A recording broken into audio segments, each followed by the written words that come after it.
1 years old. I've heard a lot of stories here and I thought that I'd share something that happened to me recently. Yeah, it happened over the course of a few years. The story involves my daughter Megan. Megan had met her husband Charlie when they were in high school. They dated since the start of high school, but didn't get married until years later. My daughter dropped out of college after a year because she got pregnant. Did I think she was too young to be pregnant? Yes. But I was not going to shame her for it because she seemed very excited about it. What made me upset was that she and Charlie were moving across the country with Charlie's parents. Megan announced her pregnancy and moved all together at a dinner party. I had taken Megan aside after everyone had congratulated her and told her about how I felt. "Can I just talk to you for a minute?" "Yeah, of course, Mom. What's the matter?"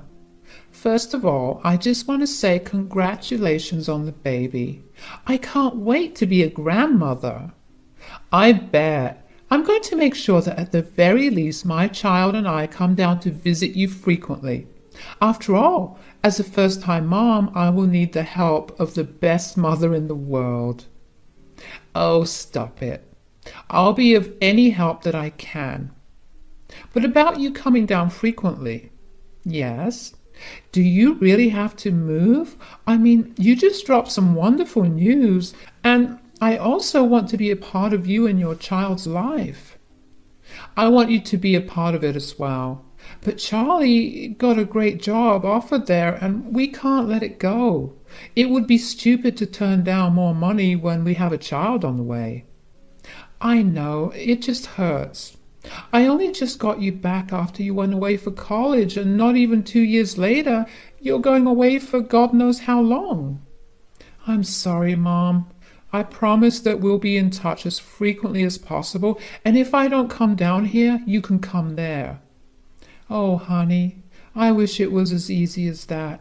You know that I have to work, and my company makes it hell to get even a day off." "It's okay. I'm sure we'll figure out a way." I was sad about her leaving, but then again, I had always known that the day she would leave home would come soon. My grandson, James, was born 9 months later. I had flown over for the last month of Megan's pregnancy because she really wanted me there. I stayed with Megan and Charlie for another month or so and helped them adjust to living with a newborn. I told them what to expect and also what to do when the baby cried too much. They seemed nervous, but I assured them that after a few months they'd get the hang of it. The parents' instincts will never let you harm your child, and that is advice I stand by to date. Anyway, after I returned back home, I went right back to work. My visit to Megan had cost me my yearly time off, but it was worth it. Things only got more hectic after that. Megan would phone me once a week to give me updates and ask for help whenever she needed it. Even though I wasn't there physically with Megan, it still felt as if I was right there with her whenever she called. And so 2 years passed. I hadn't gotten to meet Megan or her family in those 2 years. A lot of promises had been made on Megan's part to come down and visit, but she apparently could never seem to get a day off work. I was initially really hurt and frustrated, but I understood where she was coming from, considering I was in the same position. However, one day Megan called me, and that conversation changed things for us. "Hey, Mom." "Hi, honey, how are you? And how's Charlie and my grandbaby?" "I'm good, and so are Charlie and James." "James said his first words, by the way." "Oh, really? That's amazing, sweetie." "Yeah, and hearing James speak made Charlie and I realize something." "Oh, what is it?" "That we've been together for 6 years and we even had a baby." "Yes, it's been a very long time. As long as you're happy, time will fly faster than you could blink." "Exactly. So we were thinking of getting married." "What? Oh, wow, I'm so happy for both of you. When will you get married?" "We were thinking of getting married next week." "Next week? But honey, your dad and I won't be able to make it. Unless you plan on getting married here, are you? No, Charlie and I wanted a quick and personal wedding. We were just going to register ourselves, go out to maybe the beach for a picnic with James and Charlie's parents, and then call it a day. So Charlie's parents get to be there when you get married, but your dad and I don't? Mom, don't be like that. I'm sorry, but I've tried to be as supportive of everything you've done so far. I was hurt and upset by you moving when you were pregnant, but I let it go. Then you never visited me for 2 years, and whenever you called, it was only to ask for help. I let go of it all because I wanted to see you happy. But this feels like a slap in my face. Why can't you just be happy for me? Megan, I'm really trying. Your father will be even more heartbroken with your decision. This time I won't intervene, and you can deal with the fallout yourself. Mom, come on. Congratulations on getting married. Goodbye. My husband and I were beyond upset. I mean, looking back, I knew that it was wrong for me to lash out at Megan that way. I was overcome with sadness at just how much of Megan's life I was missing. I tried to get over it. I did. Megan called me after she and Charlie got married, and I tried my best to engage in proper conversation with her. But I couldn't get past my sadness. Eventually, Megan stopped calling. She sensed that something was wrong, and while she never made an apology, she decided it was best to just not contact her father and me as much. Somehow I managed to move on with life. It got easier as more time passed. My husband and I got through our grief by spending our time with each other. We went on a lot of trips together, not out of state, but every other weekend. We went to various resorts in different parts of town, and sometimes we would even get to the town over. Sometimes Megan would send us postcards and pictures of James, and it made me feel bittersweet. I hated that I was missing watching my grandson grow up. It was simply one I had to live with. Before I knew it, 15 years had passed in total since I saw Megan and her family. My husband and I were well into our 50s, and we were planning on retiring the next year. We were looking forward to going on a tour of Europe and then Asia. We spent those 15 years just saving up to finally live our lives the way we always wanted to. One day, out of the blue, we got a knock on our door. You can imagine my surprise when I opened the door and saw Megan, Charlie, and James standing at my doorstep. Except there was one more addition, another baby. It took me a good minute to fully grasp the fact that my daughter and her family were standing at my doorstep. 15 years later, and they still knew just how to surprise me. All those emotions from years of no contact flew right out the window. I cried as I enveloped Megan in a tight hug. I greeted Charlie just as warmly, and then took a second to look at my 15-year-old grandson. He had grown so much. He was a full-blown teenager now. I hugged him tightly, and then I looked at the new baby. Megan informed me it was a baby girl. She was asleep, but she looked so serene. I quickly ushered everyone inside. My husband seemed just as shocked as me when he saw them, and hugged them too. I quickly made all of us cups of coffee and sat down with them to ask them what they were doing back home. So what are you guys doing back? And Megan, when did you have another child? Well, I gave birth 6 months ago. After I gave birth, I began to miss home way more than I ever thought I would. I guess giving birth reminds me of what things were like 15 years ago. Speaking of which, we really are sorry for not keeping in touch. No, we should have also tried to keep in touch. Our egos got in the way of us enjoying family time, even if it was over call. But Mom, so much has happened since we last spoke. I'm sure it did. I mean, you had another child. What's her name? We've named her Sienna. Do you want to hold her? Yes, of course. Oh, isn't she a doll? Oh, what is this? She has blonde hair. I know, we were surprised too. Does Charlie have blonde genes in his family? Not that we know of. We just figured that it may have been a recessive gene that just became dominant with her. That is interesting. Will I be able to see my grandkids more often now? Yes, of course. Actually, about that. Megan and I had something big to ask of you. Yes, what is it? We know this is sudden, but do you and Dad think you guys could let us live here for a little while until we get back on our feet? Oh, honey, that's not a big ask at all. We would be more than glad to help you out. When will you move in? Our things will be arriving in about a week, and we could stay in a motel so you and Dad could prepare. Nonsense. This house has always been too big for only the both of us. We can slowly figure things out as time passes, but you guys can stay here starting now. Thank you a lot. You are helping us out big time. We promise to be as helpful as possible. I was excited to finally build a good relationship with my grandkids. Everything had aligned so perfectly. I was retiring and I was going to be able to be a grandmother. Megan and her family stayed with us for an entire year. I got to witness my second grandchild's first, and nothing brought me greater joy than that. James and I were also getting along pretty well, although he did seem a little distant. He was not only distant with me, but with his parents as well. He barely even looked at Sienna. I got concerned when it was Sienna's birthday and James just locked himself up in his bedroom. My husband and I tried to get him to come out and celebrate, but he refused to. I was worried, so I asked Megan and Charlie if there was something wrong.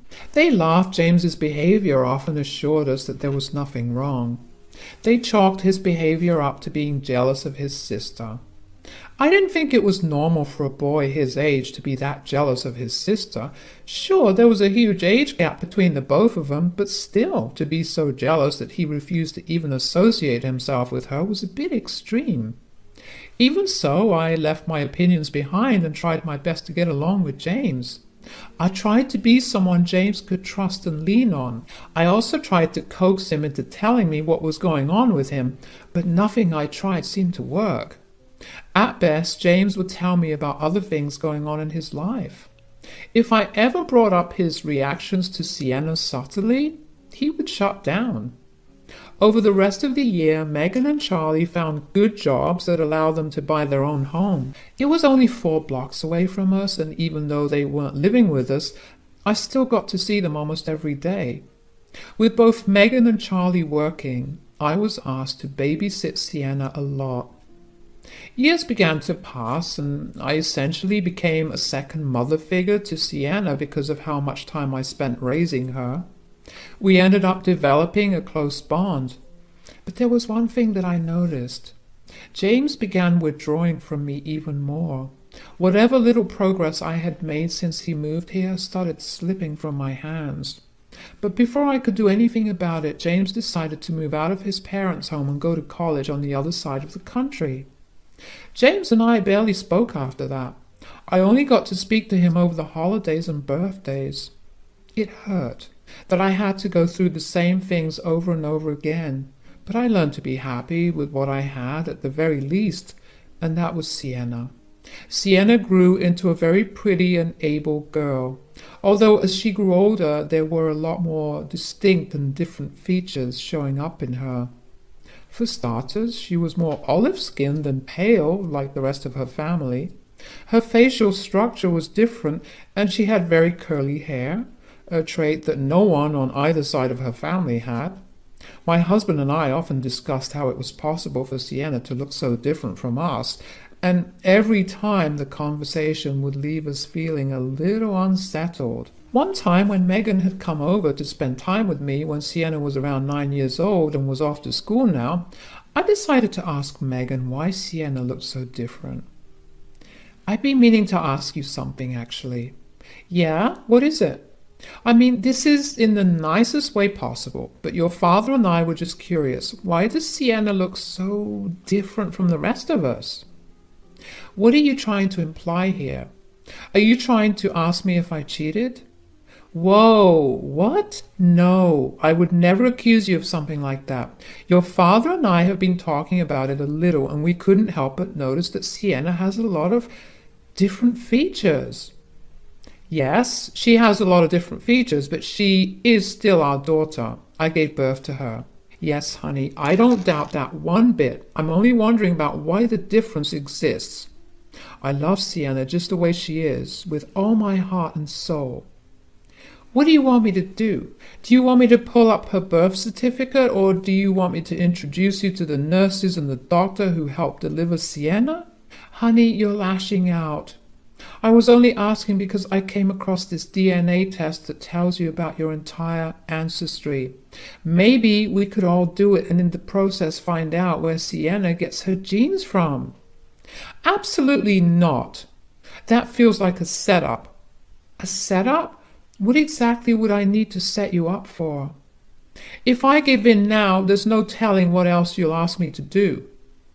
You're thinking too much into this, honey. You know what? Why don't we just drop the topic? I couldn't understand why Megan was being so defensive about Sienna's appearance. It's not like I was insulting her, but in a way I still understood what she must have felt. My husband and I let go of it and instead just enjoyed our years bringing Sienna up. Things started to change when Sienna was 15, though. She would often swing by my place after school. She would come over looking sad and sometimes even in tears. That was alarming because she was the most joyful girl I knew.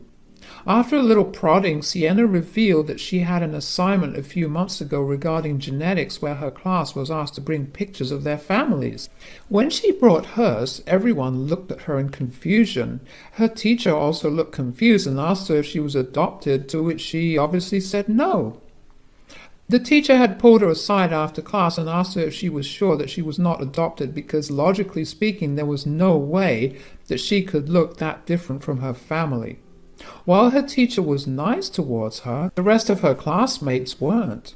Word of her starkly different looks got around and kids began making comments. I felt bad for her, I really did, but I reassured her that she was a part of the family no matter how she looked. This went on for a long while before Sienna actually came back home sobbing one day. I can't take it anymore, Grandma, I can't. What happened, sweetie?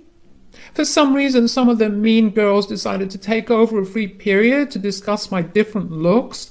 The entire class participated in it, and it was so humiliating. What the hell? That's not right at all. Do you want me to tell your parents to take this up with your school? It won't be of any use. They tell me to just let go of whatever the other kids are saying. I tried asking them for a DNA test, but they always get angry at me for asking. Oh, sweetie, I'm so sorry that you have to go through this. I can try talking to your parents about the DNA test. You know, a few years ago, I tried talking to your mom about it too, but she got angry with me for it. Yeah, Mom and I get into a lot of screaming fights about it. I promise you, if there's any other way for me to help you feel better, I will. Just say the word. Well, I'm turning 16 in 2 weeks. Could you maybe get me those DNA test kits as a gift? Of course, sweetie, although it will have to remain a secret. You can't tell anyone because it can't get back to your parents. Of course. Was it wrong to go against my daughter's wishes? Yes. Was it okay for me to watch my granddaughter struggle and not do anything about it? Absolutely not. So I ordered her the DNA test. It arrived in the mail a week later, and Sienna did it the same day it arrived. We shipped it off and waited for the results, which could take up to a month to come. I saw a big shift in Sienna's mood after that. She seemed a lot happier and lighter, like a burden had been lifted off her shoulders. A month flew by quickly and we had the results waiting in my inbox.